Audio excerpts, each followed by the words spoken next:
It is wrong. However, Nigeria has gone further by criminalizing defamation through the criminal code laws of various states, the panel code laws of various states, and the Cybercrime Act. Proponents of criminalizing defamation in Nigeria argue that it will serve as a deterrent. Civil society organizations, on the other hand, are advocating criminal defamation for several reasons. Some of these reasons include the restriction of freedom of expression, the abuse of power, the chilling effect on investigative journalism, and disproportionate punishment, among others. Already, as it stands today, 3 states in Nigeria, Lagos, Edo, and Ekiti states, have already made that decisive decision and have already decriminalized defamation. As such, as our objectives as group members of Citizens Watch and students of School of Politics, Policy, and Governance in Nigeria, we are advocating for the decriminalization of the defamation law across all our states. And as I mentioned earlier, the reason for this advocacy is for allow for free speech, freer press, and the exercise of fundamental human rights. Key points for our discussion today shall be: 1, the legal framework.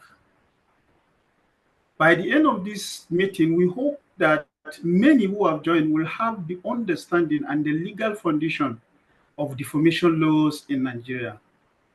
We also hope by the end of this discussion that we will have a very glimpse and clear understanding of the impact of the law in our society. The discussion shall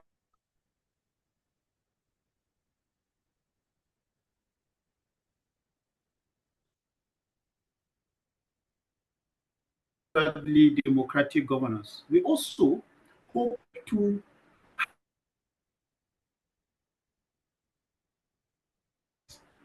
by exploring strategies reforming defamation laws. With these few words or statements of introduction, let me at this point in time seize this singular honor to introduce our panelists today. In no particular order, I will begin with Barrister Abdullahi Lawan. Barrister Abdullahi Lawan is a distinguished legal expert in law and governance. As the former chairman of the Nigerian Bar Association, Kano Branch, and former Attorney General of Kano,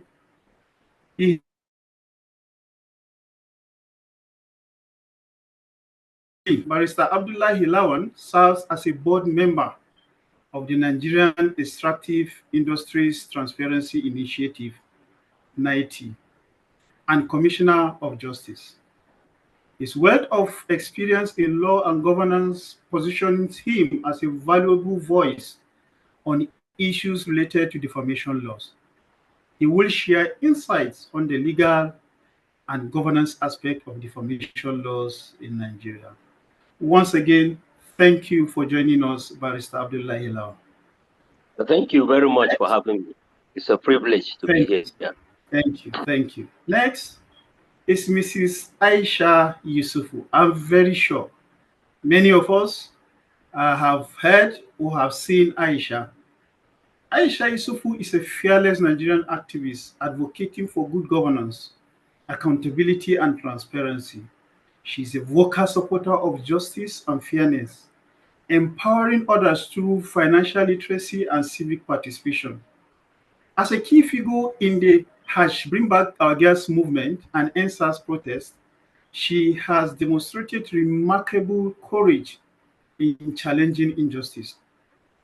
Recognized worldwide, she is a BBC 100 Women 2020 honoree and a fellow of prestigious programs like the Reagan Faisal Democracy Fellows Program and the Draper Hills Fellows Program. Her steadfast stance has earned her the nickname Status of Liberty for her unapologetic fight for human rights. She will be joining us as she has communicated. Once again, in absentia, we say welcome and thank you for joining us, Mrs. Aisha. Last but certainly not the least, Mr. Oluwafemi Ajibade. Oluwafemi Ajibade is a legal practitioner and the operations lead at Citizens Foundation, Gavel Foundation, where he helps coordinate advocacy that promotes the rule of law and democratic principles. With an LLB from Ekiti State University and a master's degree from the University of Ibadan, he is a seasoned human rights advocate who has used technology and legal initiatives to help provide access to justice for thousands of vulnerable people and victims of human rights abuses. As the head of operations at Citizens Gavel Foundation, he has led programs and projects that have made a direct impact on many and have pushed for policies and reforms to strengthen transparency, accountability, and the rule of law. He has collaborated with several organizations, including Budget, SERAP, Ford Foundation, and the Open Society Foundations. Mr. Oluwafemi Ajibade, you are welcome and thank you for joining us. Thank you so much. It's an honor to be here. Thank you for having me. Once again, I want to specially thank every individual who has made time out of his or her tight schedule to join us in this discussion. Now, we'll go straight to the subject of our discussion. I will begin with Barrister Abdullahi Lawan. Sir, permit me to use the word sir for the sake of this discussion. Or would honorable be better, sir? Well, barrister would be better. Excellent. So, barrister, yes. Thank you. Yes. In your view, how have criminal defamation laws shaped public discourse, civic space, or institutional accountability in Nigeria? Do you believe these laws serve a legitimate purpose in a democratic society? Well, yes, thank you very much. As I said earlier, thank you for having me here. And this is a very, very important topic because what we are having now, with the democracy, political parties, and I live in Kano State. I'm from Kano State. And we have what you call Sojo Jimbaka. I'm sure maybe you might be aware of them. These are people that are more or less like professional. Well, they just go to radio stations and talk on politics, on politicians, on individuals. So to me, I believe these laws in so many ways have helped in shaping out our society, especially now because we are at a critical moment. As you explained earlier, the southern part of the country is the criminal code is what is applied there, and in the northern part of the penal code. In both of these laws, defamation has been criminalized in both of these laws. And defamation is not on the exclusive legislative list. It is on the residual legislative list. This gives states the powers to make laws depending on the custom, tradition, and and at times religion of that area.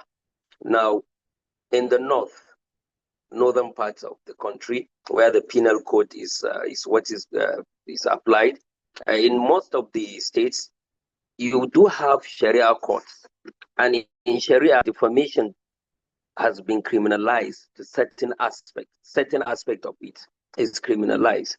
So these laws have in so many ways impacted on the society.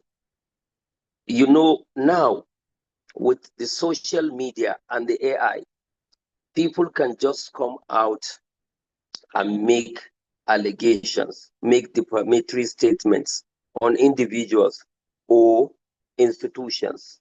For example, somebody can just come out and say the state government or the state governor has looted 100 billion naira without without any evidence. I believe those kind of statements may lead to arrest, because the way people are suffering now, if you hear those kind of messages, somebody can easily decide to riot or to do something that may bring about arrest in the society. So these laws, in some ways, have been able to curtail these things. Of course, in some instances, the laws are being abused. In some instances, sometimes people in government or people in power can use their position to of course, intimidate people that are trying to bring out facts, issues that the society needs to know. And you know, defamation, it is what you publish or what you say that is false that constitute defamation. But if somebody does something, you know, in the dark, because whenever we are doing something that is bad, we don't do it in the open. We do it in the dark. And if somebody brings it out, so long as that issue is true, it does not constitute defamation. When you say something about somebody or someone does something, if it is true, it is confirmed to be true, it cannot be defamation. But like I said, people in high places sometimes use those laws to intimidate people that, especially which now we have the whistleblowers, the whistleblowers that comes out to talk, to say things that the ordinary Nigerian does not know. They bring them out. So these laws, to me, as far as I am concerned, a lot needs to be done in order to protect those that are willing. Of course, people like you that devote your time to enlightening the general public, to letting the people in Nigeria know what is happening as far as the governance is concerned, as far as the economy is concerned. You need protection. And I think the way we are going now, we need to have some kind of adjustments. That is the only way I believe we can be able to move forward. Thank you, Barrister, with this wonderful way of opening. With this great opening, I would like us, who will be playing a video of one of the member of panelists who, for reasons beyond his ability to control, is unavoidably absent. And our aim is to set the tone for this discussion.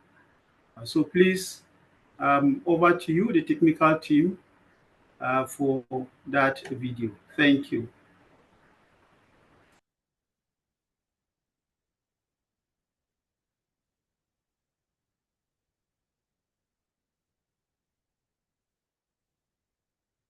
So while the video is being set up, I will also want to seize this opportunity to welcome those that came in while we started this discussion.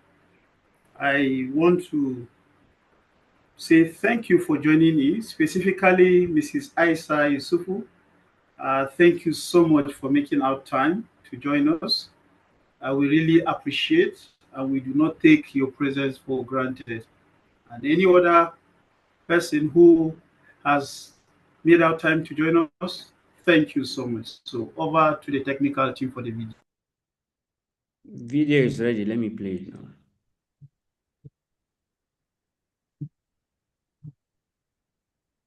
In the heart of southern Kaduna, Nigeria, emerged a bold voice, Luka Binyat.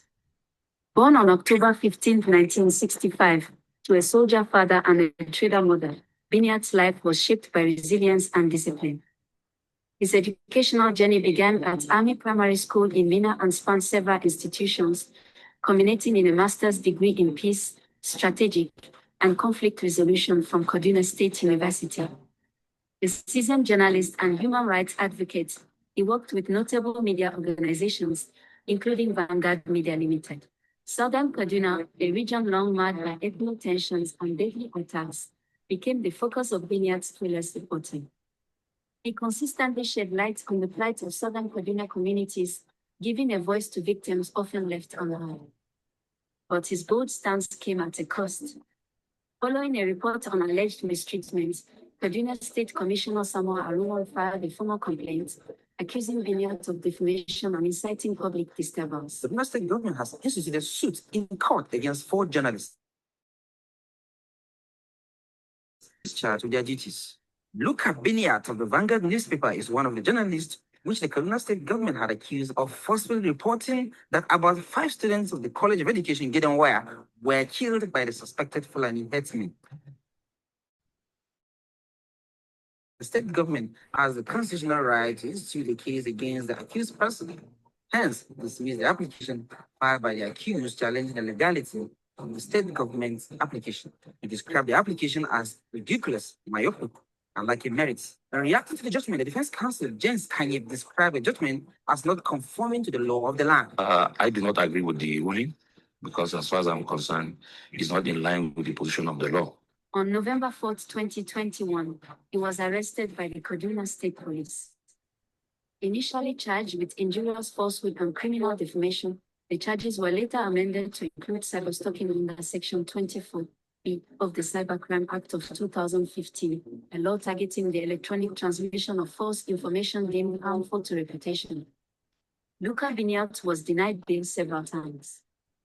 He remained in detention for over 100 days. Finally, on January 27, 2022, the Kaduna High Court granted him bail. His story remains a symbol for press freedom, truth, and justice in Nigeria.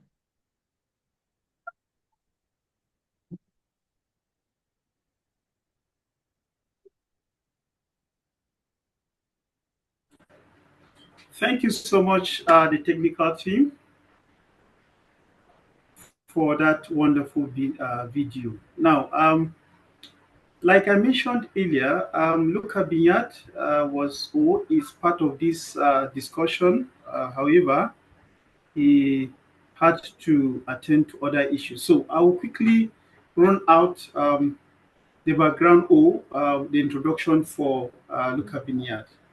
Mr. Luka Binyat is an investigative journalist who has first-hand experience with the harsh realities of Nigeria's criminalized defamation laws.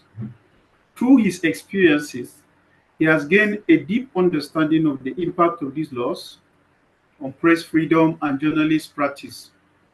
As a journalist who has been detained and persecuted under defamation laws, we had hoped he would be here to share his personal story and insights on the human cost of these laws. His expertise or experience would highlight the challenges faced by journalists in Nigeria and the need for reform, because he would have advocated for the discrimination or defamation to protect press freedom. Ladies and gentlemen, we promised that anytime soon we shall reschedule another meeting so that you will hear directly from Mr. Luka Binyat. Now, I want to also call on the other 2 panelists to give us 1 minute brief remark before we continue. I call on Mr. Oluwafemi Ajibade for your brief remark. Over to you, sir. All right. Good afternoon once again, and of course, thank you for having me. And I think the previous panelists have been able to, expatiate and elucidate about what the problems we have with criminal defamation laws in Nigeria. And of course, I know that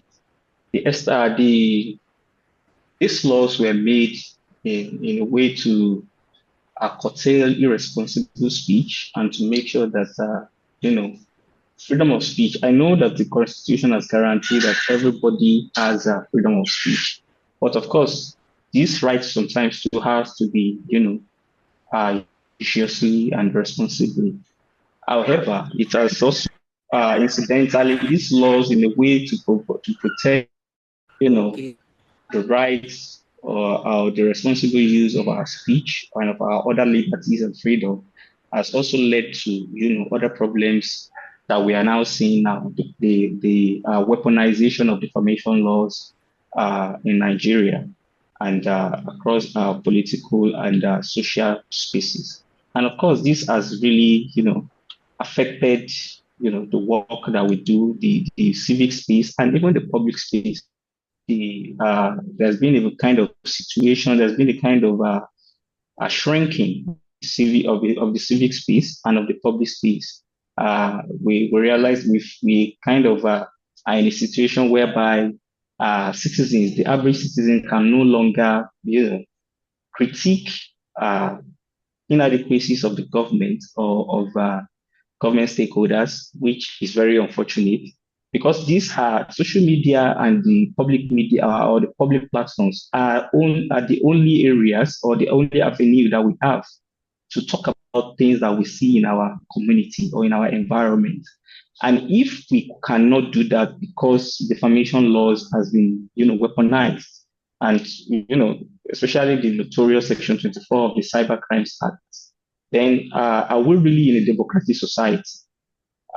Do these laws, do they promote democratic principles? Do they promote the rule of law?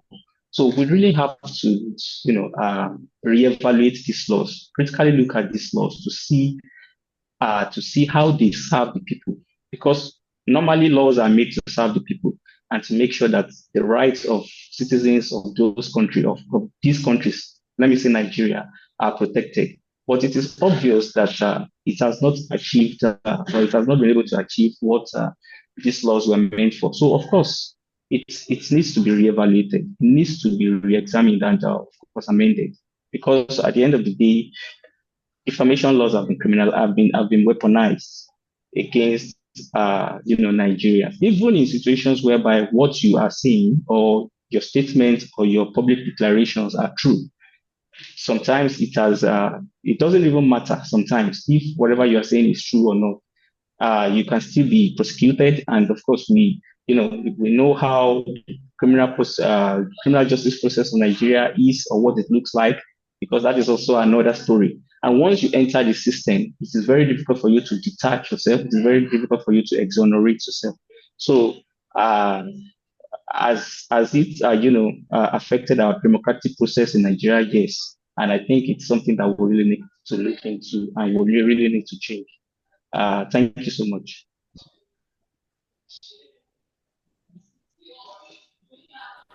Thank you, sir, for that remark. I will call on Aisha Yusuf, Mrs. Aisha Yusuf, to also give us her opening remark. Over to you, ma. Okay, thank you so much. Good afternoon, everyone. Unfortunately, I'm at a place where I can't do my details. So let me get to let me get to the Oh, okay, yeah. Thank you so much. So I'll just start by saying that thank you to the previous speakers, and they really spoken my mind on a lot of things. Yeah, we do have defamation, and it's criminalized in a way. There are people who look at it and say that yes, indeed, when it comes to defamation, enough to affect people's lives. There are people's lives who have been endangered by the just because of certain malicious lies that are told against people. It's not only against politicians or anything, but usually even some ordinary citizens. There are people who have been really, it came to the fact that some people have committed suicide or, died by suicide. Some people have gotten themselves, in a place that it's not good, and some people have really gotten themselves, damaged just because of some malicious lies that were told out by people. And of course, in that instance, you understand the fact that they need to also, prosecute that. But what we have that is quite close to the fact that there are a lot of people who are either maybe very important people in the society or they have connection or things like that, and then they use those laws to prosecute people not following the law itself. And so when you're carrying someone unlawfully detaining someone, arresting someone, putting them, torturing them, just because of what they have said, that some people tend to find malicious. And I think the other speaker that spoke before this last one did mention the fact that when it is true, then it's not defamation. When you've done something that it's factual, but it wasn't known by the public, and then somebody brought that out, you can't call that defamation as long as it's proven that it's factual. But what you usually have is that most times when it comes to politicians or people who feel they have connection, they have power, they also like use that to oppress the people and keep and just shut down the voices of the people. We now find out that the person who is coming out to actually put out information that, either whether they are whistleblowers or anyone of these who are coming out with information that is well needed in the society, they now become the ones who are being used them. They are now the ones who now become victims of the system. And we have a situation whereby the police has constantly allowed itself to be a willing tool of oppression, and so a lot of people have used that to guard people in a way that people would rather be quiet and not say anything, than for them to say anything. And then not only themselves, but also their families, their loved ones are counted in the process. And so that's where it becomes, very tricky. That's where it becomes a weapon that is used against the masses rather than a tool that is used to protect, so that people will not come out and tell lies against them, and the same people in a way that actually disrupt and sometimes cause harm to those people. So I think it's a thin line that needs to be followed. There is the Cyber Act law. The Cyber Act law, I think initially they had a provision in it where it was said that if a person, something to the I'm not a lawyer, so I don't have the full data. If someone feels that they've been pained by what someone has said, then that makes it a defamation. And it's, for me, it's quite hard gladly that the ECOWAS court has thrown that out and said that can be, part of it. So there's another revised cybercrime laws. Something a lot of people don't know about, and the people in the system, they're still using the old one to keep people, incarcerated. And it's not in their interest for people to know about it, that those parts of the law have been exposed and have been taken out. But I think at the end of the day, also, it's for citizens to learn how to speak out more, how to stand for one another, and not allow objections, to be done. When we're talking about the cyber, crime law, it's supposed to be used to protect people more, to protect citizens or who are users of the cyber space, to ensure that the environment is safe. The one we have is using it as a shield of protection in this one of time. That's something that needs to be done. Thank you. Thank you so much, Madam Aisha. I don't know, probably it's from my end, but I do remember you made mention that the current location is a bit crowded and noisy. But it sounds as if you are a bit away from your mic. Yes, see, I had to go to a corner. I'm actually in the hospital. Thank you so much. I had to go to a corner, yeah. sorry. Earlier on, I was with my doctor. That was sorry. like 20 minutes that I'm going to be.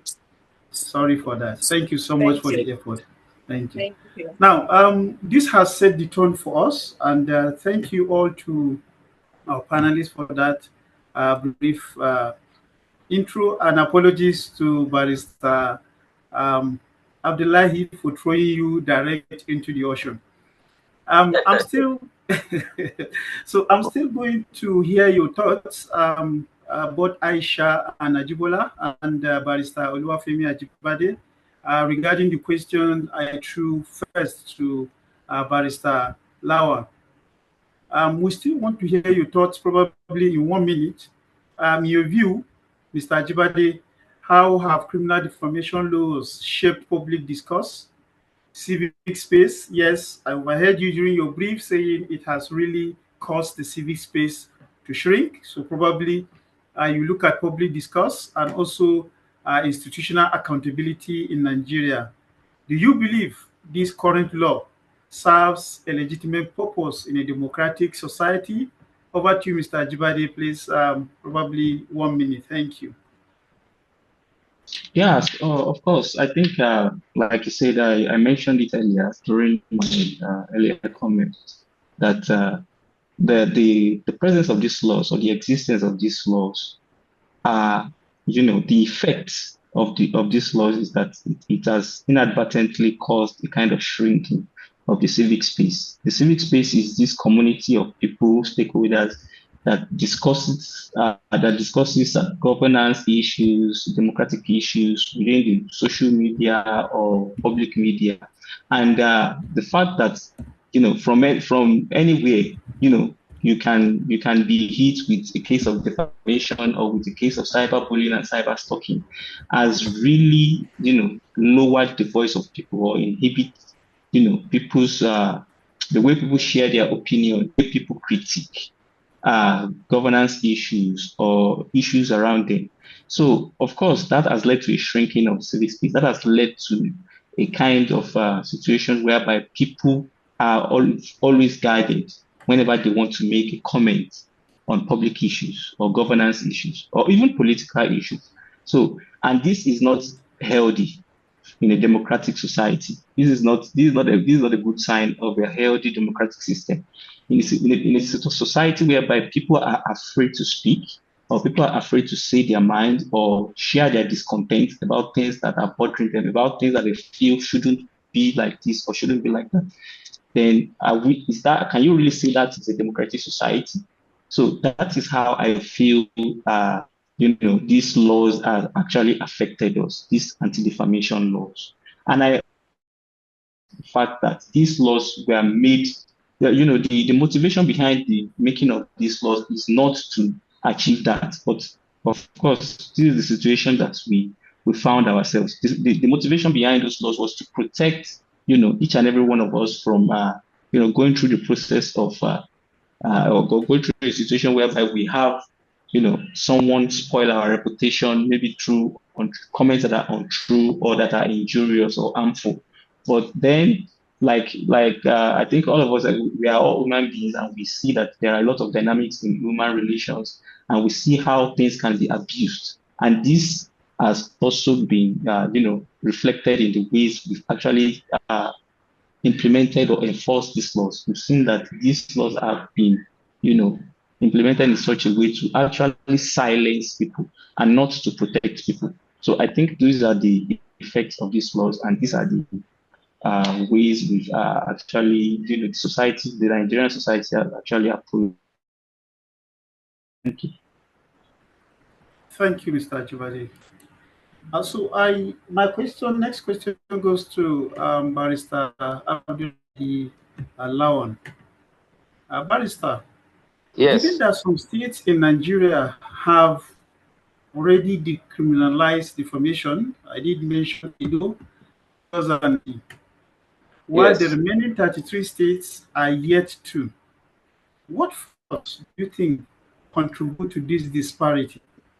And how can we promote legislative consistency across our states? Okay.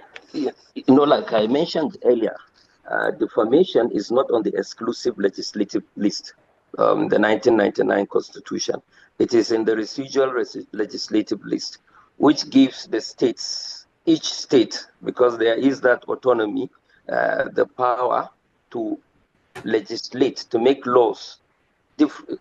Each state has the right to make its own laws as far as defamation is concerned. And if in the northern states, there are so many states where Sharia law is also applied. And also in Sharia law, defamation in some aspect is also criminalized. So that has been there for so many years. I mean, I can say right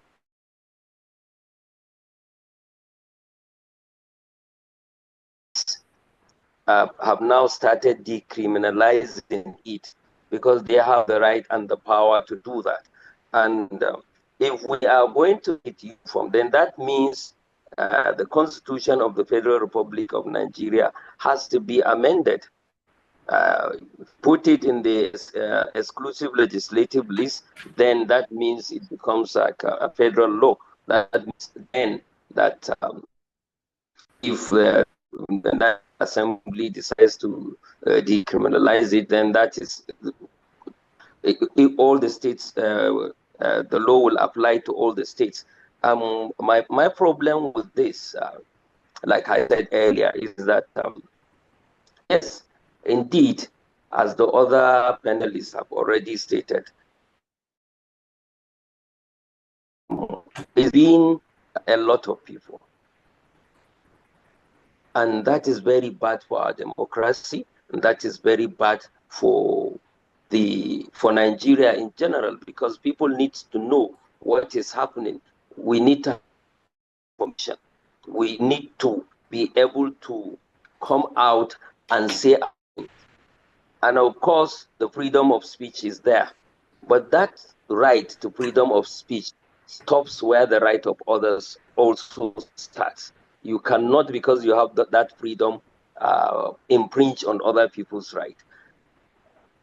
I believe if we are going to work assiduously to see to it that the Constitution is amended, then it in the laws.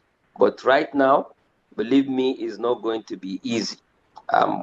Like here in Kano State, let me go down. Like when you slander somebody by calling somebody an adulterer, usually they don't take you to the magistrate court or to the high court. The person will go straight to the Sharia court. And once it is proven that, yes, you indeed, you defamed that person's character, then it becomes an offense and you are punished for that. You will be fined, and there is also a punishment prescribed by the Sharia. So it's not just about decriminalizing it as far as the common law, putting a balance between the custom, tradition, and religion of some of the states, because the states make these laws to conform a religion. I believe with your help, we should be able to see to it that the Constitution is amended so that all the states will have the same laws governing defamation and decriminalizing it. But if we do not do that, believe me, it's going to continue like this. How I wish you are a resident of Kano, the politics in Kano. We have a serious problem as far as issue of libel and slander is concerned. People come out and talk anyhow. They defame the characters of individuals, of politicians, and they are being sponsored by other politicians. You know, we need to control that. We have to be able to control that. But in controlling that, we must protect the right to freedom of speech. Thank you. Thank you, Barrister, for your response. My next question goes to Madam. Yes, I am. All right, ma'am. Can you share specific instances where the criminalization of defamation has hindered your activism, and how you believe this criminalization will enhance your space, the face in Nigeria? Well, in my own case, of where it has hindered me, I do not defame, and whatever I say it, and it has verifiable evidence. And so, if I'm going to call someone out for what they have done, I do it in spite of whatever threat that they make. I will go ahead and I will say it. And it is the truth, whatever will happen. But having said that, there are a lot of people that it has affected. And I'll give you sort of like one example. I would remember, I think it was sometimes around 2018 or thereabout, in Kano, where the then governor, Ganduje, was caught on camera stuffing his pocket with dollars that were said to have been bribes and all of that. Someone did a sting operation, was able to bring that out, but at the end of the day, it was the journalist who was persecuted. And we have a lot of experiences of that, where people come out and they bring out, information, or they bring out something or whistleblowing, and they're the ones who are being persecuted. There's one, I think, I can't remember the state now, whether it's one of the southeastern states, where someone has talked about some big, large amount of bribery that are happening within the police, and the person has been in jail. So a lot of people, what he has done is that it has hindered a lot of people. It has stopped a lot of people from even owning up or saying anything, and others have paid the price just because they came out to speak. And this is happening. And I hear the speaker who said those laws were made to protect the public. But the thing is that the laws are supposed to be made to protect the public. But unfortunately, what we have in Nigeria is that the laws are not made when the lawmakers are doing it. From all intent that we see, it's not really about protecting the public, but it's about bullying the citizens and ensuring that the citizens don't have a voice. They don't. Most of the time, you see the social media bill that we've been fighting since 2015, getting it up and all of that. So it's done more in a place where you don't hold public officers accountable. You don't speak about them. A young lady in Sokoto that has been going through in the hands of the state government. This is a girl who is, I think she's barely 17, 18 or there, but she's less than 20. And because she spoke up and asked and talked about the insurgency, the terrorism that is happening in her state, and how the government has failed to protect the people, she ended up being the one that has been persecuted. She has been taken to court several times. She has been beaten up several times. The other day, she was sort of abducted. These are the ways that these laws have been used to sort of go after people, shut down voices, shrink the civil space, continuously. And it shouldn't be like that. For someone who speaks, the next thing, you have a lot of that. Somebody has made a post on Facebook, saying one thing or the other about, and these are factual things. We're not talking about things that are lies.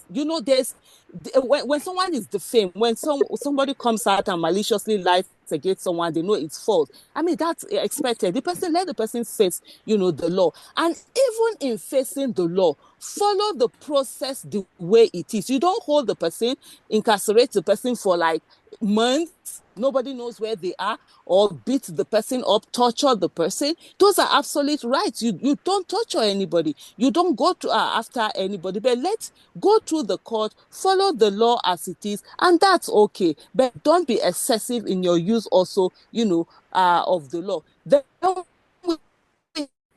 someone has done a post on social media, either on Facebook, they've just done it, and before you know what's happening, security agencies are used to pick up these people, DSS are used to pick them up. I mean, I can't remember when it was, whether it was 2022 or 2021 or thereabout, where a young man had mentioned of the put on weight, and he was picked up by DSS. He was so beaten, tortured.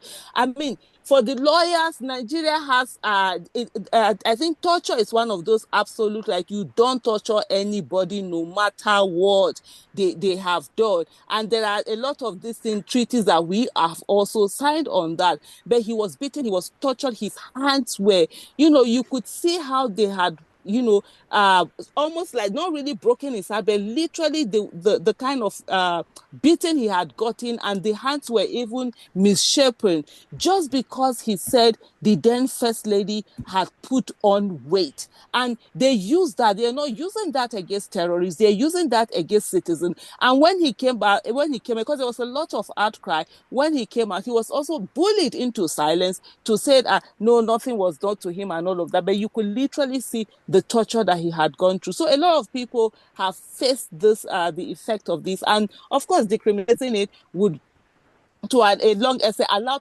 citizens the freedom to be able to speak and hold their public officers accountable, and let them know where they are not doing the right thing. In terms of when you also say, for me, I think it's also the usage.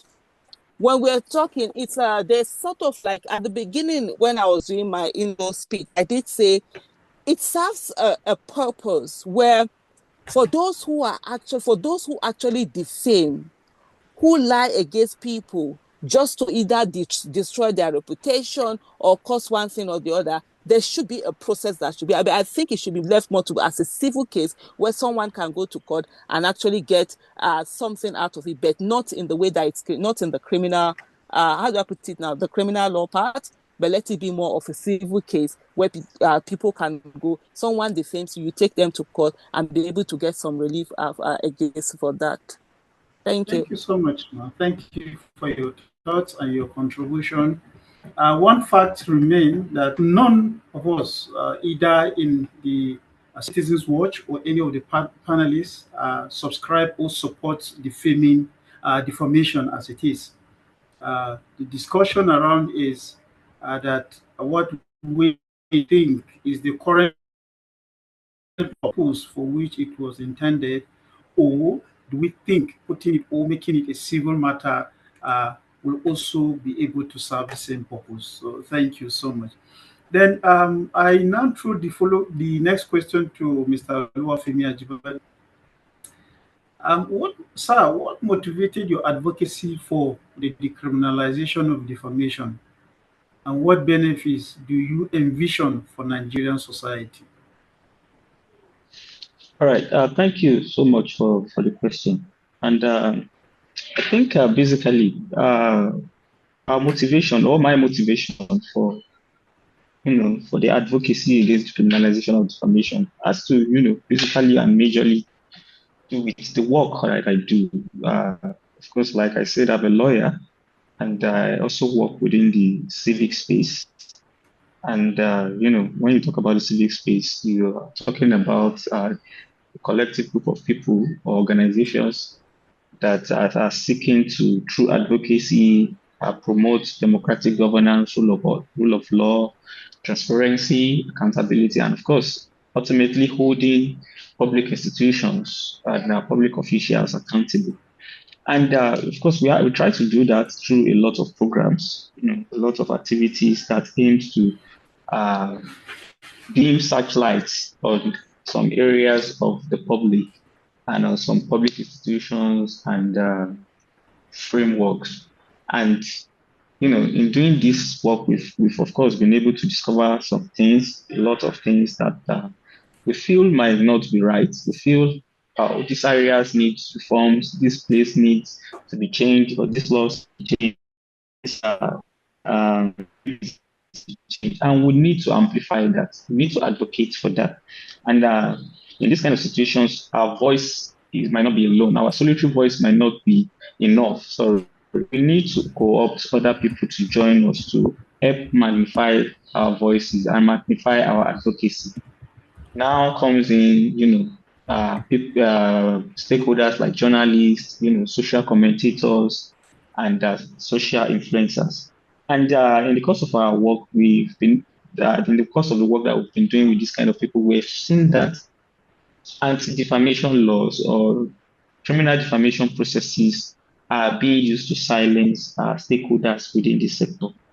So, like Mrs. Aisha was saying, social commentaries, social commentators, social influencers, people that talk, that speaks to power, that speaks to things that shouldn't be like that or that should be changed, they've been, they've been countered by these anti-defamation laws. And there's a very salient point that I feel we should emphasize: the fact that there are also there are civil remedies for defamation, which have deliberately been abandoned by persons that feel like they've been defamed, or public stakeholders, or public figures that feel like they've been defamed, or even individuals, and they do not go by way of civil defamation. Like she said, you could easily file a case for defamation and get damages in court if you really feel like you've been defamed, or some things that were published by maybe a journalist or by someone online is not true. You could have easily filed a civil defamation case, and you would have gotten, by the time you go to court, argue your position, provide, select evidence. The court will see the strength of your argument, and of course, will grant damages. But notoriously, this has not been done. These persons or these stakeholders will rather, intimidate journalists, intimidate members of the public with the criminal aspects of, defamation laws, which shouldn't be like that. And like I said, they've leveraged solely and majorly on the Section 24 of the Cybercrimes Act. So back to what I was talking about, the fact that our advocacy, we have to rely heavily on the civic conversation, on the civic space, and this is what motivates our work. This is what motivates us to advocate for anti-defamation, to the decriminalization of defamation laws. Because our advocacy cannot be amplified if people that are meant to, do the said amplification are being targeted, are being harassed every day, and are being detained. So we need to, do something. We need to advocate. We need to target the advocacy towards this kind of frameworks, this kind of legal mechanisms that are being used to stifle our voices, to make sure that our voices are not heard, or that our advocacies are not, the impact of our advocacies are not as we want it to be. So these are some of the motivations that motivate our work and motivate our campaign against the decriminalization of defamation laws. And of course, what are the benefits? Like you said, of course, the benefits are, they are immense. In an ideal society, in an ideal Nigerian society, if we do achieve some of this advocacy, especially advocacy against decriminalization of defamation laws, you will see that there will be more protection, protection of press freedom. The press will be more free to report. They will be able to do their work in a safer environment. They will be able to do more investigative journalists to go beyond, to go far and beyond, in the way they investigate and in the way they report, the truth to the people and to the general public. So, of course, the rule of law will also be entrenched in Nigeria. The principles of the rule of law will become better in Nigeria. We'll be able to hold ourselves accountable. All the different sectors of government will be able to hold each other accountable without fear and intimidation. So these are some of the benefits that I feel will come out of this kind of advocacy. There will be more accountability and transparency. We'll be able to hold each other accountable, to ask the relevant questions, the uncomfortable questions. So these are some of the benefits that I feel can come out of decriminalization of defamation laws. Thank you. Thank you, sir. Thank you so much. My next question goes to Barrister, excuse me, Abdullahi Lawan. From your experience in legal practice and governance, yes, what patterns have you observed in how defamation-related arrests and detentions are handled by law enforcement and courts? What do these patterns about the use or misuse of the law. Sorry, I didn't hear the last part. Okay, the last part says, what do these patterns observed reveal about the use or misuse of the criminal law? Oh, sorry, criminalization of the defamation law as it is. Well, from my observation, most of the times when somebody files a complaint before the police, generally the pattern is the person is arrested, immediately. And to me, defamation in some instances is what you call a misdemeanor. Is something that should be once there is a report of defamation, is something that, first of all, if the case is even going to be investigated, it should be by way of invitation. By way of invitation. Cases of armed robbery, rape, and what have you, yes, the police can go in full force and make arrests because there may be resistance. But issues of defamation, most of the times you see that they go and arrest. And I believe simple invitation is enough. Aisha raised the issue of the Ganduje case. I believe in that case, the journalist was invited. He was never arrested or anything. He was invited. It was an invitation to him. And if there will be sanity, or if there is sanity, the law is being, how shall I say, the law is being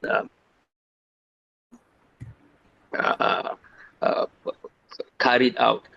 You don't just intimidate somebody simply on the issue of defamation. To me, that has been the problem. Most at times, it is just designed to intimidate an individual.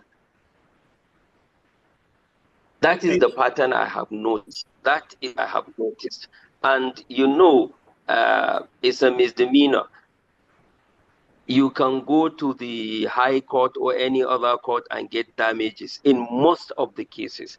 Of course, there are some that, of course, you cannot do that. Like when you defame a woman of being an adulterer, and when she is married, certain things might happen. Her husband might divorce her permanently. She cannot go back to her husband, and by the time it is proven that what you said is wrong, is false, no amount of damage will restore her back to her husband or back to her husband's house, So in those instances, of course, like I said, in the Sharia legal system, the kind of defamations have been criminalized. But please, let us be sincere to ourselves. Defamation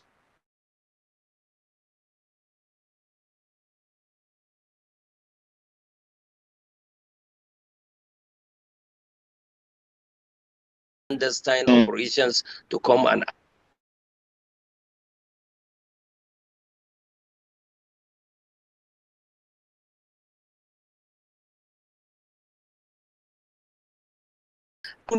we do not go out of our way to conversations. It may surprise you to know that in France and Italy, defamation in some aspect of defamation has been criminalized. But you never hear of this intimidation. You never hear of torture. You never hear of these things. So from my own experience, I think and I believe we should be able to work towards refining these laws. And when you do that, you also need to educate the police, our security agencies. I mean, they need to understand that there are certain cases that they don't need to go to that length in order to investigate. In fact, some of these cases, once reported, I mean, by the time you hear the first part, at the end of the day, you may even advise them, look, go and get damages, because this is not something we should even waste our time on. So from what I have observed, believe me, it is the implementation of the law. That is where we are having the problem. And that is where certain people are using it to intimidate others, to torture others, and also to shut down the media. And on the part of the media too, I also call upon you. Whenever you are giving out a story, you are putting out a story, or you are exposing something, there are certain steps the law says you must take. Because there are certain things that if you find out those things, it is your responsibility to report it to the police first, because there are certain things that must be investigated and must be confirmed before you can be able to release it in the media. So I think, like the last speaker said, that we need to involve so many, like our legislators and other people, so that we can be able to get the support in order to be able to amend these laws, so that the civil society and generally people in Nigeria can be able to enjoy the freedom that the Constitution has guaranteed them. Thank you. Absolutely. Thank you. Can I just add something to what? Okay, quickly, in 30 seconds, please. Oh, okay. And just to quickly say that in the case of the police, I think if the judiciary will sit up also to its responsibility, exactly, and begin to hold the police accountable. When police bring certain cases, the police should be fined. By the time they are being fined, they will stop all of this. There was a time, I think it was during the time of Solomon Arase, when he was IG of police. They were doing most of these things. So if we can get to a place where police will be paying for doing all of these things, it will also help. And then to also quickly add, and this is something that I always say to people, especially advocates and activists, you are not a journalist.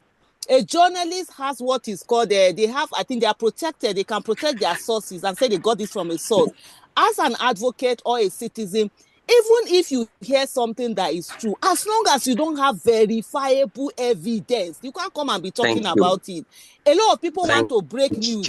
They want to be the ones to break it. They want to be the ones to say they know things. There are things I hear. I don't talk about it. If you come to me, I simply say to you, go and meet journalists. I will give you numbers of journalists. When they report it, I pick it up from there. And I speak about it. This is what has been reported. So please also, people should also avoid trying to break news. You hear something, you come out, make sure if you have to do it, make sure you have verifiable evidence and you have the money to pay lawyers to go to court. Thank you so much. Thank you so much, ma'am. I'm sure this is not to scare our listeners or our participants, but it's just to draw our attention to ensure due diligence whenever we are making statements. Thank you so much for this session. We should almost have rounded up, but let me quickly throw the question to Barrister Oluwafemi. The question goes this way: how do you think the use of, probably please, if possible within 2 minutes, how do you think the use of criminal defamation laws, particularly the detention of individuals without trial, has affected public confidence in the justice system and broader civil liberties? In 2 minutes time, if possible, sir. All right, thank you. And I think the earlier speaker, Barrister Lawan, has really, done justice to some aspects of my question. I think he has been able to break down some of the, peculiarities of law enforcement in relation to how they handle some of these cases and how it generally affects, the confidence of the people. When you talk about the criminal justice process, it doesn't start from the courts. It starts from the police. I don't know, maybe the police, maybe they don't see themselves as part of the justice delivery process. They are part of the justice delivery process because it starts from them. And whatever they do is what will be tendered in court. it is how they start the process that will, you know, shape how the case will look like or what the case will be, will feel like in court.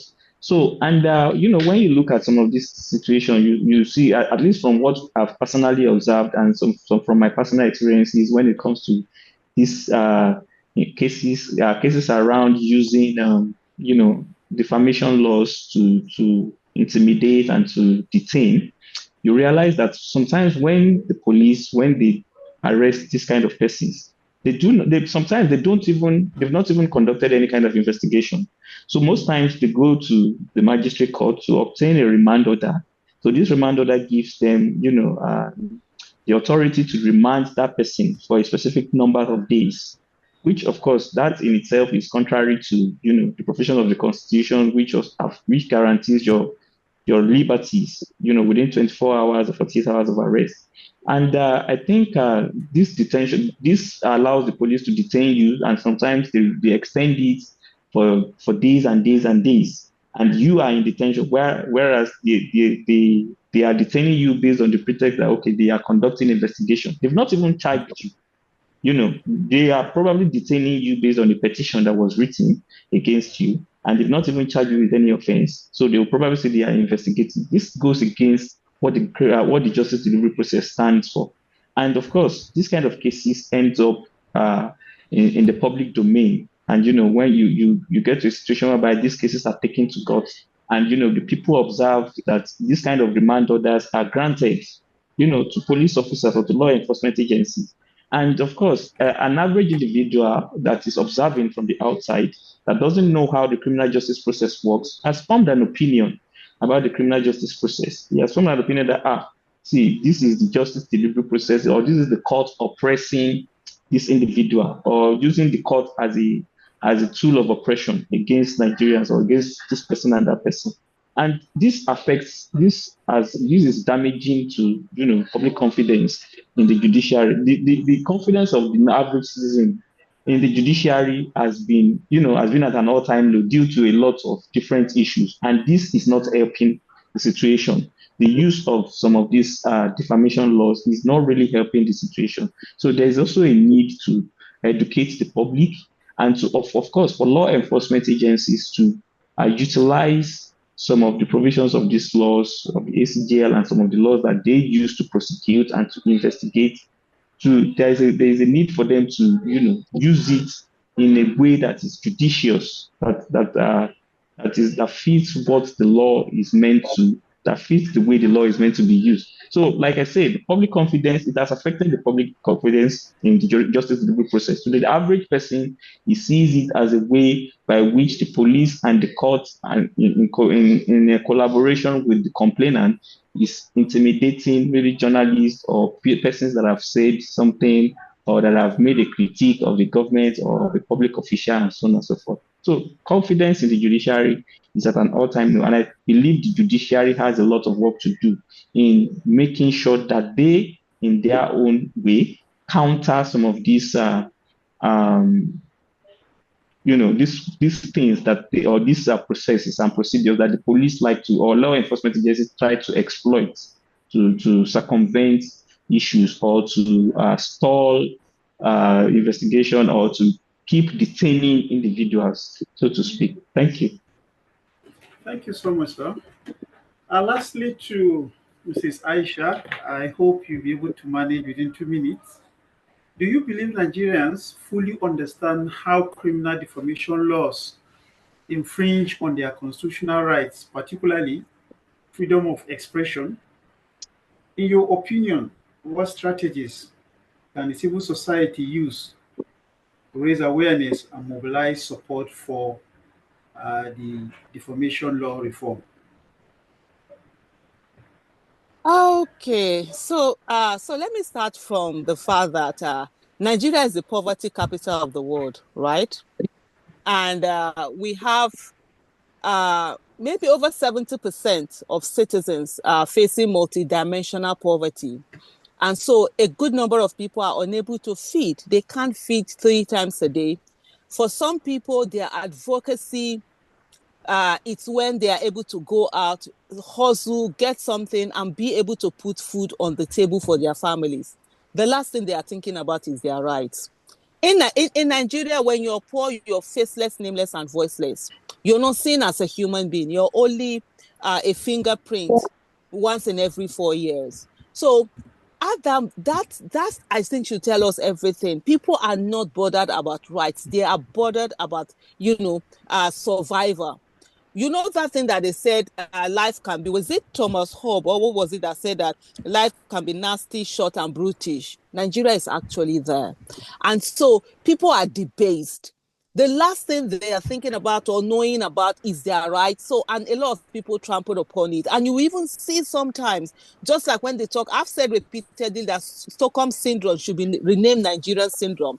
Because sometimes you see even the people who are being victimized or abused are the ones who are defending their abusers because they don't know any other thing. This is what they know and they think that is the way it is. So a lot of people do not know their rights. A lot of people are not educated enough. A lot of people were not brought up to know their rights. Let's not forget that the first set of dictators that Nigerians met were actually parents. Parents don't allow children to speak. Children are not allowed to have their voices. They are only supposed to be seen and not heard. And so they grow into adults. They replace authority. They replace their parents with authority. And so they don't know that.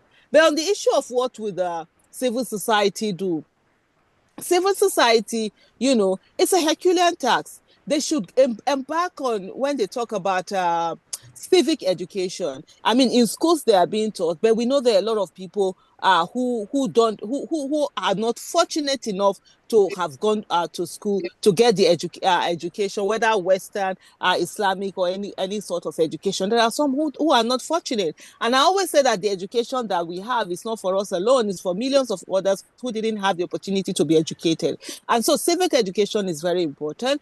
Begin to teach people in a manner that they will understand. We have social media today, and in the words of Chude Jidonwo, he said social media has democratized media. What it means that people have opportunity to be heard and people have an opportunity to reach many places, not what we used to have before, where government was the only one that was in control of the sources of information.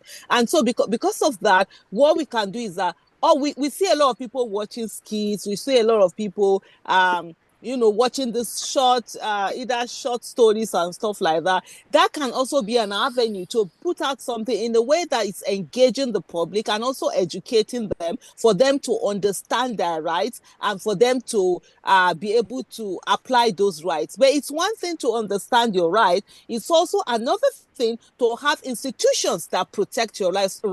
So it's not just about civil society. It's also about the institutions that are supposed to protect citizens. They should be there because it's one you tell someone now he has right. He goes and fight for his right, and then he ends up losing his life or that of his loved one or the people around them. We need to be pragmatic with what we have. So while we are also teaching them right, is to ensure that the institutions that are there to protect them must stand firmly and protect them and not be based on who is it that has money or connection. Because today in Nigeria, it is who has money. Remember that the police that is supposed to be a law enforcer normally ends up being available, a willing tool of oppression of anybody who either has money or has connection. So these are some of the things that I think we should really focus on beyond just the civil society. It's also having institutions that protect the vulnerable amongst us.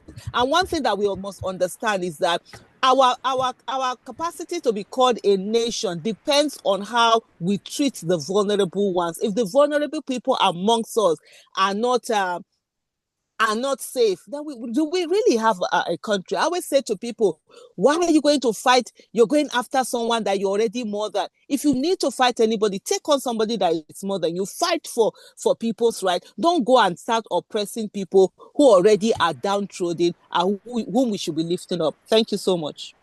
Thank you so much, Ma, for those insights and also those wonderful suggestions on how to utilize what we have to reach out and also strengthen our institutions.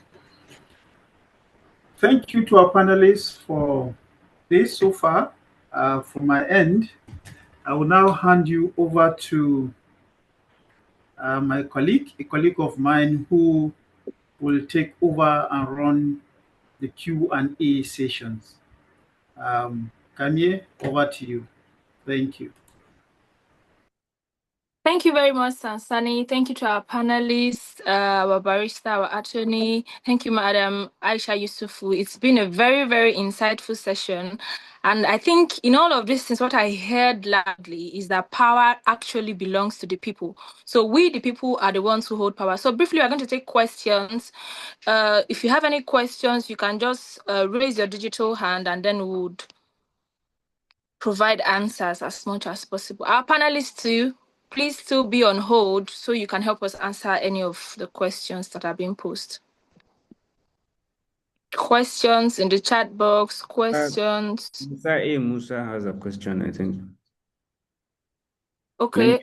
Yeah, no, okay, no. Kindly unmute him. Ask. Okay. Sorry, not me. Oh, okay. Yeah. Not a problem then. Not a problem. Then you can mute your mic.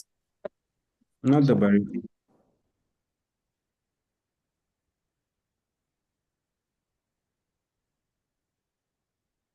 Okay, we have somebody raising his digital hand. I've asked her to unmute. Dr. Abigail. Okay, thank you. Dr. Abigail, we can hear you. We are now. All right, good evening. Good afternoon, rather. Thank you so much for this insightful presentation today. I must say all the panelists were right in what they've said, but this is more like a contribution to what Madam Aisha Yusufu said.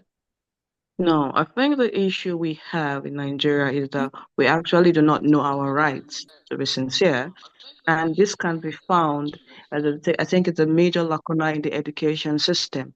For example, growing the primary school, the secondary school, the university, we should actually have like enforced civic education, whereby we are taught our rights. We are taught the importance of enforcing our rights, because most time we go about and we know the law, and for some things, we say that probably we are going to private institution, public institution. No, we are being taught government, we are being taught history. The constitution should be embedded in this subject. So I think we need to have like a grassroots education reform from the nursery school. We should understand what we need to survive in Nigeria. As she has said rightfully, Nigeria is in a state of, I would like to say, Higihaga. We have that in our country already. But we need to understand, how do we protect ourselves? We have more of people living below the means than those who are above in Nigeria, yeah. And how do we fight for the defenseless? If this defenseless know their rights, trust me, it will be more than the people in power. For example, look at the French Revolution. It's all about the masses understanding their power. Thank you very much. Thank you very much for your contribution, Dr. Abigail. She has rightly stated that patriotism should be taught in our schools so that we can encourage a democratic Nigeria. Thank you very much. Any other questions in the chat box? If you don't want to talk, you can put your questions in the chat box. Any other questions, just signify by raising your digital hand and we'll take your questions. Please, I have a question. Duke Oluri is raising his hand. Please, can you unmute him for me, please? Yes, I have. Yes. Hello, good evening. Great evening. session. I just had a comment to follow on what the last speaker said. This has been a great session. Well done, guys. We did a recent webinar on how implementation of our rights for our young people is important on building the values of our nation building. And in our study, we realized that really including the young people in the decision-making process, because many times they don't understand what it means. Like Dr. rightfully said, they don't understand the processes. And you cannot count history and government as practical knowledge of how a nation is built. So if you can, we realize that every class should be teaching a class on children's rights, which eventually turn into human rights when they become adults. So we realize that not just in the classroom, but in the home as well. maybe we as well should start asking our siblings, our parents, what they know about this right, about this nation. Simple things like constituents, what does the governor do? What does the local chairman do? These little things will help and encourage and educate each individual. And like you said, last person, when a nation understands their power and their rights, they can move and do more. I just wanted to contribute that. Thank you. Thank you very much, Duke, for your contribution. You have really reiterated everything that we've spoken about today, that we need to work together as citizens for the progress of our community. And it starts with us. It starts with you and I. It starts with us, each and every one of us. Thank you very much. So we'll take another question from the... Okay, I think There is Kim has his hand raised. Then yes, Abdullahi. Yes, I've Please, can asked. we unmute? Thank you.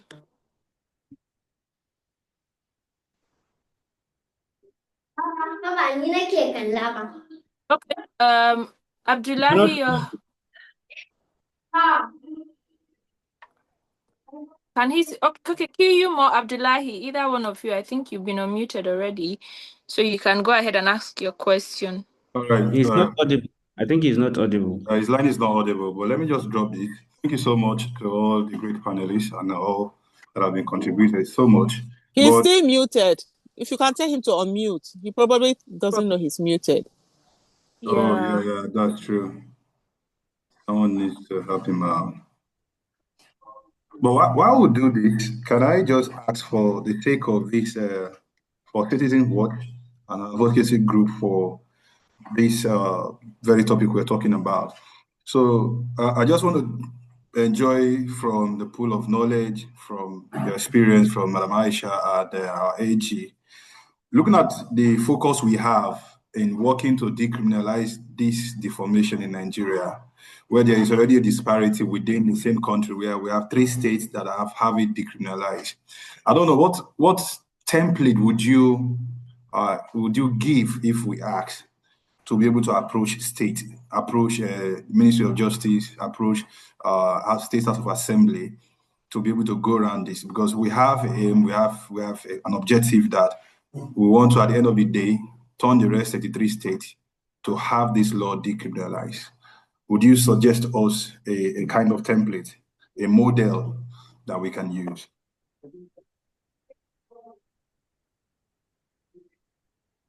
Okay, Madam Aisha, this question was that. Yeah, Madam Aisha and the Attorney General, yes, Mr. Lawan. Okay. Okay. So I think first thing first.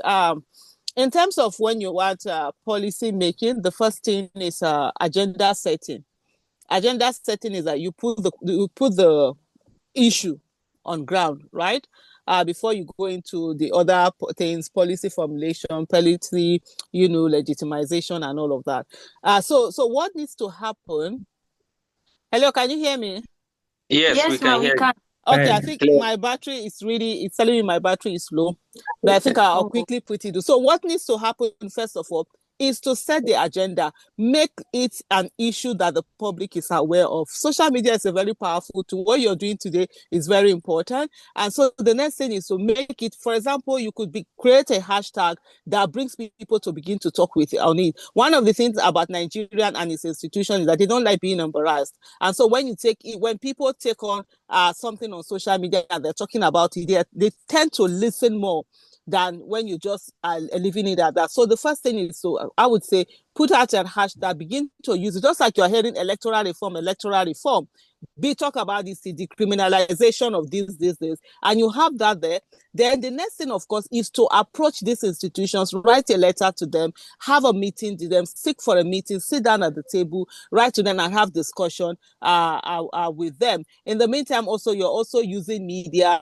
And from that discussion, you take it on. You're using media, have a press conference, talk about it and all of that. If they see on their own reason to go ahead and do it, and yes, then fine and good. Otherwise, the other thing is to do a little bit of either a bit of protest, give them time that you're going to come on this day. It's so, it's not done. Walk over there. and just go there with the demands that you have. If they're not listening, if you've tried to talk to them, I always tell people protest is not the first place you start for. It's when the institutions are not doing the things that need to be done. But in the meantime, you need to create that awareness, which awareness creation is the number one thing, which is very important, and you use all angles and begin to talk about it. And in a way, it also forces the hand of those within the institution. Then there's the issue of lawmakers also. Approach lawmakers, look for certain, there might be lawmakers that will be interested in this, that will want to put a bill out on this. So that's another angle that you could go through it to get it all done. Thank you. Thank you very much, Ma. Thank you very much. Mr. Lawan, please, your contribution to this question that he asked. Yeah, thank you very much. And thank you very much, Haja Aisha. That was very insightful. Thank you, sir. My take also, in addition to what has been said, is that you need to take into consideration each state by state. Like I mentioned earlier, that these laws is governed in some of the states by the custom, tradition, and religion. So you just have to find out in every state how you can be able to approach. The kind of approach you give to Kano State will be different from the approach you take to Abia State. You understand? Because the laws, the society, and the people are different. So your approach has to be very tactful, very different. Because if you approach all the states in the same way and manner, you're going to have a problem. You may not have a problem in Abia State with one approach A, but if you use that approach in Kano State, you're going to have a problem. So I think Haja Aisha has said everything. What you need is the approach. That is all I have to say. Thank you very much, sir. Thank you for your contribution. Well done, sir. Let me just quickly also add that when you're starting, look for also states that it will be easier for you to get a win. So that you start with those states that will be easier. Sorry, I had to change my device, the other one. So now, because I'm in the car, I've left the hospital. I can't leave because of this meeting. So you're seeing the background. So what you do is that look for those, so like the low-hanging fruits. Which states are going to be your low-hanging fruits? That if you approach there, you're more likely going to get a win, a win out of it. So in that way, it sets the pace, and it's almost like you're if this state has done it, why not you, kind of a thing. And I think Malam is spot on when he said every state has its own way that you're going to do it. So follow those states and find what works here might not work in the other place. Thank you so much, everyone. I don't know if I'm done now, so that I'll be able to go. No, we want you to stay. We are not tired. We need you. Thank you, sir. Thank you very much. This is a huge sacrifice, and we do not take it for granted at all. Thank you so much. Thank you. Attorney, there's a question for you in the chat box. It says, my question is, should these laws be allowed to continue to operate, seeing that they are not just to bully and silence the public? What is the legal way to withdraw these laws? Well, like I mentioned earlier, and the last speakers have also spoken about it, of course, is to amend the Constitution first. That is the first step. To amend the Constitution. Like I said, defamation, because 3 states have already decriminalized it. Defamation is in the residual legislative list, not the exclusive list. So every state has the right to establish its own laws on defamation. So that is why probably we are now talking about approaching the state, going state by state to be able to do. But if we can be able to amend the Constitution, then that means it is now centralized. That means now you can be able to approach the National Assembly, and if you succeed, then it means that there will be a uniform system in all the states in Nigeria. Then that is the only way. Thank you. Sorry to come in, sir. So are you saying that, sorry, are we in a window, in an opportunity window already? Because I learned that there is an in-house committee already on amending constitution or to look into the constitution. Yes, of course, yes. So Because this is a right window. Yes, it's the right window, but you know also that amending the Constitution of the Federal Republic of Nigeria after the National Assembly, it has to go to the state houses of assembly also, and you need to get to third in order for that amendment to scale through. You understand? So that is why we can take it both ways, because already there are so many. Okay. Hello? Can you hear me? Yes, sir. So we can also use that opportunity to push it in. That will make it easier. You know, that will make it easier, because by the time you approach the states, the approach will also be that even the National Assembly is trying to amend the law in order to decriminalize it. So yes, it is a very good window which we can explore. Thank you. Thank you very much, everyone. Just to also add, sorry, please. Just to also quickly add is that we have to understand that the lawmakers come through politics. And it is true, it is really election that we vote for people that are going to make laws for us. So if we really want a way to get the kind of constitution we want and the kind of laws we have, then we have to be invested in politics, especially the legislative arm of government, and voting people with competence, character, capacity, people who are courageous and patriotic, people who are going to give us laws that are humane for Nigeria and not just the ones that are just there for themselves. So I just wanted to add that. Thank you. Thank you very much, Ma. Thank you very much. So right now, we won't be able to take any more questions. Please, any other questions you have, please hold your questions till our next Zoom meeting. We'll communicate it. So I'm going to hand over to my colleague, Abdul Halim. Over to you. Thank you. Thank you, Kamie, and thank you to both our panelists, Barrister Muhammad Lawan and Madam Aisha Yusufu. Thank you so much for your sacrifice and for your insightful English to this. Ma, are you speaking? All right, thank you so much. We appreciate you, Ma. Thank you so much. And to my former colleague, thank you so much, Honorable. Thank you so much. We appreciate it. Thank you very much for having me. Thank you so much, sir. You can go now, Ma. Thank you. Thank you, and goodbye, everybody. It's a pleasure being on the panel with you. Thank you, sir. Thank you. It's a pleasure also. Thank you very much.